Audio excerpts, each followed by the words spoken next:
Ange Ball Season 2 is in full effect as we see Tottenham Hotspur wash aside 10-man Man United in a result that I do think is a real turn of the page moment. I was saying this coming into the weekend, but Man United at home at Tottenham is definitely where that whole it's Spurs chat is kind of born from. And it felt like Ange, with his kind of outwardly self-confident style, coming to that game, you've got to think that he was coming into it with a point to prove, wanting to lay down a marker, and Tottenham showed up in a really big way and done that, beating them 3-0 in the end. But the point of the season we're at now is a really interesting one to have a look at how Tottenham have been actually shaping up throughout this season, because when you look ahead to the upcoming fixture list, it is not going to get any easier for Tottenham. This is about to become the eye of the storm for their season. Will they go on to win a trophy this season? Will they go on to, eclipse last season's performances and ultimately their output on the pitch and maybe make that step into those Champions League positions, as well as go on a cup run like we already mentioned?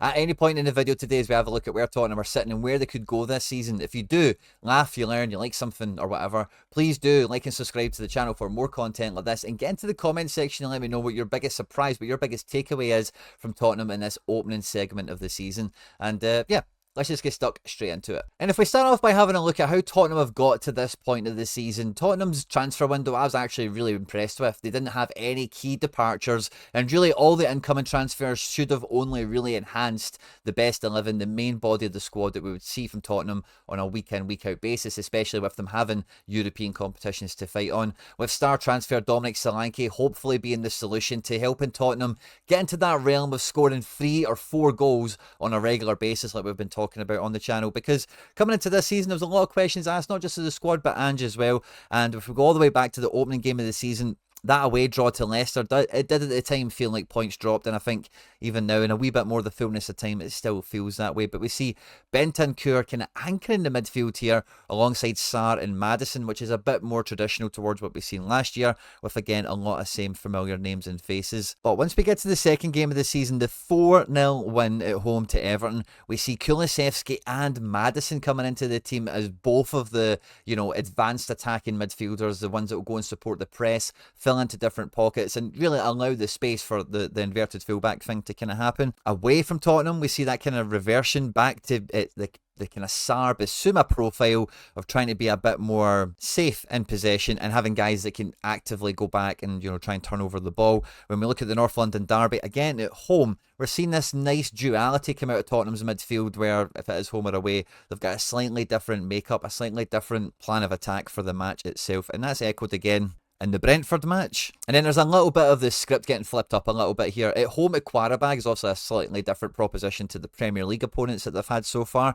And at home, they go back to that, Sarr Bissouma. But Bergvall comes in to get some minutes here, which I'm sure everyone was happy to see, for as brief as it was, sadly, for him. And then it's away to Man United. We see the return of Kulusevski and Madison in there. And I think for everyone watching the game, even though Man United's been down to 10 men for just over half the match, it was obvious to see that the Kulusevski and Madison play was very attacking, was very front-footed, and gave Man United all sorts of problems. But this evolution and this ability is a significant kind of development or change for Ange Ball in this season, because the main criticism, and I've referenced it already a couple of times, that I had for Spurs last year that I felt held them back in more games than not, was their ability to kick on and score 3 or 4 goals. And we've already seen this season that they've started to add that a bit more regularly into their winning patterns, or the games that they certainly do a lot better in. And a big part of that for me has came from the real pushing of the envelope that you get from Kulusevski and Madison supporting a front three. Because Brennan Johnson, although the kind of criticism he came in for earlier this season, he's starting to kind of put that to one side. I know Son was injured for Man United and it was Werner on this side. We've also seen Odobert play as well in some of these positions, but for the largest part, this is like the best 11 that we've seen from Tottenham over the season, and the width that they hold out there and the threat that they have in those positions just means then that Madison and Kulusevski can really operate as a pair. And I love Kulusevski. I think he's a very unique player in so many ways, and putting him in a central area, like, he's good out wide, but he is a guy that you need to have in the middle of the pitch because he is so robust. People bounce off him and he's so direct and so attacking. He's a very confident player. He can hit it from the edge of the box. He can do all sorts of stuff. He has he's not just an industrious player that just gets about the place and can drive forward, but he's actually got this proper class. He's got actual Stardust in his boots. And Madison is very much the same player, but a little bit more lightweight, a bit more technical, and maybe is just a bit more prone to being the playmaker. You know, a guy that will get on the ball and look to have that pass that slices open the opposition and brings someone else into play. And having them going around in a very, you know, press-friendly way with the front three of Solanke and, you know, whoever else you want to have in here has been a huge difference, because again, they can flip the script and they can play Bissouma and Sarr and just make it a little bit more conservative, give Madison a bit more of a job to do in the final third, and just make sure it's a little bit tighter when, you know, maybe the ball might turn over and you might be threatened by it.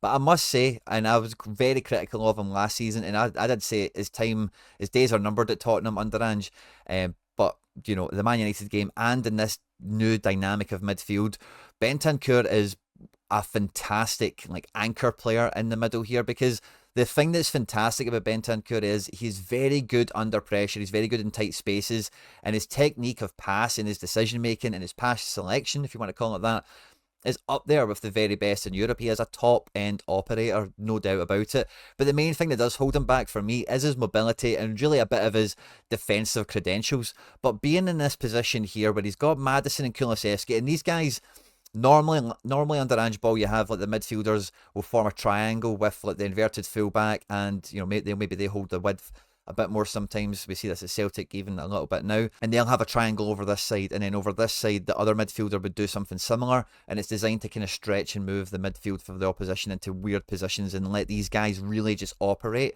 unmarked just out the passage of play and been able to come inside for it. But by having them in here, they can do a lot of the water carrying that you would want the Bentancur player to do in here in terms of, you know, winning the ball back and, you know, that kind of sort of stuff. He can be a little bit more passive. And again, this is something that I've been crying out for a lot of other teams, like Newcastle especially, on the channel, is he can be outside of play and he can confront the ball. If it gets past Kulusevski, if it gets past Madison, even Pedro Porro when he's raiding into these spaces here, same as Udogie, he can just be on the edge of play and make those kind of intercepting confrontations, if you like. It might not always win the ball, but it disrupts play, makes it much harder for the passing lanes to be open to the player that's maybe counter-attacking, and then it gives Romero and it gives Van de Ven much more of a chance to do their thing, recover, run back with the actual guy that's going to be breaking forward or whatever. They don't need to get caught in two minds of, should I go and confront the ball, or should it be you, or is anyone going to do it, or we both need to retreat here, what's going on?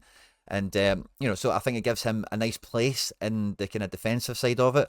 But what he gives you when he's on the ball, whenever Tottenham are looking to go left to right, or whether it is just quickly in transition, get it from the defence and try and slice it forward to someone in a better position. Bentancur is one of the best players they've got in their ranks. And like I said already, he's a top operator. And for me, he's one of the winners. He's one of the real surprise packages for Tottenham that I've seen so far this year. Now, he did great for Bournemouth last year, and I think it did raise a lot of eyebrows when Tottenham spent so much money on Solanke. But the promise that he showed to maybe come into this team, like, you know, fit it like a glove and really give it that arrowhead striker that it never had last year and help lift the scoring output was there for all to see. And I think we were all kind of watching to wait and see, like, can Solanke make that step up? Because previously, with his transfers to Liverpool and, you know, just generally all the hype that came out of him from when, like, I think Jose Mourinho was bringing him through at Chelsea and all the England youth stuff he was doing, like, from a right young age, it just always felt like it just hadn't really developed for him. He'd never really fulfilled his potential. But what you're seeing from Solanke now for me is, you know, it benefits in kind greatly from the structure that we're talking about back here.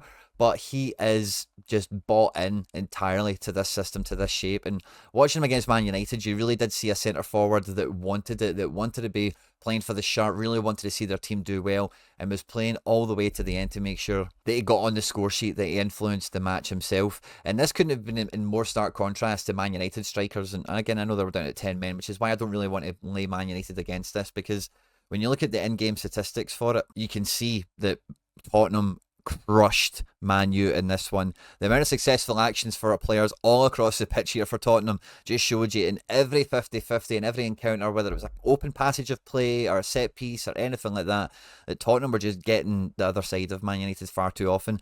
Timo Werner finished this match with 2 big chances missed. At least this game could have been 4 or 5 at an absolute minimum. And with all the promise and all the good positives that we've seen from Ange Ball and from Tottenham last year, that seen them being in amongst the top 3, the top 4 around Christmas last year, and people were starting to say, are Tottenham actually in the title race? Remember that? It feels like a lifetime ago already. It's just the way football goes. But if they can add in that start to the season they had, that style of play that they had when the batteries are fully charged and everyone's full of hope and ambition, anything could happen this year with the right players in the transfer market that we felt that they did, as well as Ange aging a little bit to the Premier League and adjusting and adapting, as well as lifting his level, as well as the players, learning some lessons and developing.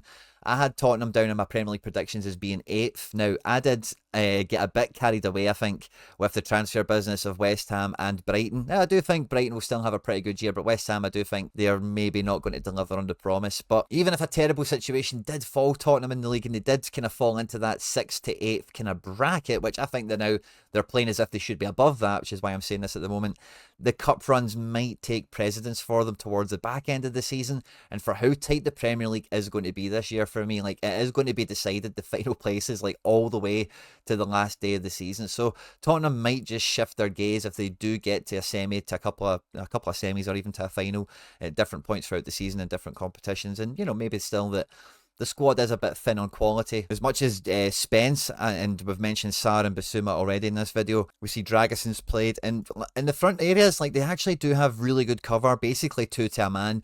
The main problem, the main thing I think every Spurs fan or whatever is nervous about is the defence, because if Romero and or Van de Ven and or Vicario, these guys get injuries, you really feel that they aren't just quite equipped to deal with that yet. But this dual kind of play they've got on the midfield, whether they're at home or away, or they're against a team they should be beaten, or a team that they want to be a bit more careful against, is only going to stand them in good stead to compete better in the cup competitions, no doubt about it, for me, as well as give them a really good chance of repeating last season's success. But the January transfer window, I think maybe a little bit of reinforcement against anyone in these injuries that maybe spiral out of control or don't kind of solve themselves in the kind of timescale you would want, as well as maybe another little bit of reinforcements into some of these areas that are a little bit thinner. Like, Tottenham have just got everything in the palm of their hand right now to have a really special season. But looking forward to seeing how they do in the Europa League. With them playing Ferencvaros away next, should be pretty straightforward, but you can see what I'm saying here with the fixture list. It starts to pile up. Brighton away, West Ham at home, Alkmaar, Palace, City, Villa, Galatasaray, before Ipswich, who are no mugs, by the way, and it said Man City, Roma, Fulham and Bournemouth. You maybe think it's a little bit of an easier day at the office than some of these other opponents we've seen, and then they're playing both of the blue teams. They're playing Chelsea, then Rangers at Ibrox. Ange's going to love that. It's going to be a real party. Against Southampton, maybe a good game for Tottenham as well, in terms of the open kind of play that Southampton want to do, kind of invite Tottenham on. Liverpool, and then rounding the year off with Nottingham Forest and then Wolves. This is going to be the eye of the storm for Tottenham, where everything is going to be decided, I feel, in terms of, like, can they get into that top 5 space again in the league, and in the Europa League, like, they do need to get into that spot where they automatically qualify for the knockout round. They don't get into that playoff category or anything. Rangers, they should beat Ferencvaros. Of course, there's 2 games to come other side of the year, but Roma and Galatasaray will be tests, as will Alkmaar to an extent. I think Tottenham should beat Alkmaar quite easily, same with Ferencvaros. But it's going to be all eyes on Tottenham for the next couple of months. I hope you've enjoyed this one, guys. On screen now, some other stuff that I've made that YouTube thinks you might enjoy. Don't forget to hit the subscribe button for more content like this, and jump into the comment section. Stay out of trouble, and I'll catch you on the next one.